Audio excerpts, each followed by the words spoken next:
প্রতিটি যাত্রার শেষে থাকে একটা না বলা গুড বাই। জিবিকে ছেড়ে বেরিয়ে পড়লাম মনে একরকম টান নিয়ে। এখন দাঁড়িয়ে আছি কিন্নরি রাজমা রেস্টুরেন্টে। তো লাঞ্চ করার জন্য দাঁড়িয়েছি, তোমাদেরকে আগেই বললাম। পেছনে আমাদের ব্যালকনি থেকে, রেস্টুরেন্টের ব্যালকনি থেকে ব্যাকগ্রাউন্ডটা দেখে নিতে পারো, খুব সুন্দর লাগছে, সিনিক একটা ভিউ, তাই এখানে দাঁড়িয়ে আছি। আর এখন পঙ্কজ ক্যামেরা ধরে আছে। তো আমরা দুজন মিলে চিকেন হাক্কা নুডলস অর্ডার করেছি, হাফ হাফ করে খেয়ে নেবো।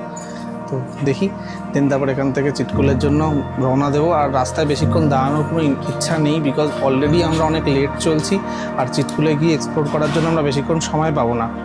তো তাই জন্য দেখা যাক কত তাড়াতাড়ি যাওয়া যায়, গিয়ে দেখা হচ্ছে।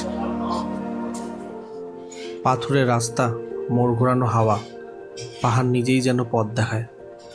জিবি থেকে চিটকুল মানে শুধু দূরত্ব না, একটা এক্সপিরিয়েন্স।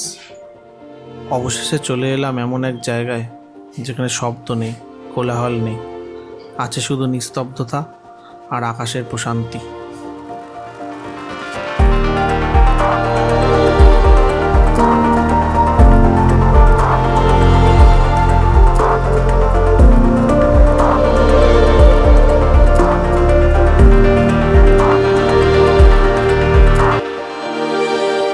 জিভি আমাকে থামিয়েছিল, চিটকুল আমাকে মুক্ত করলো।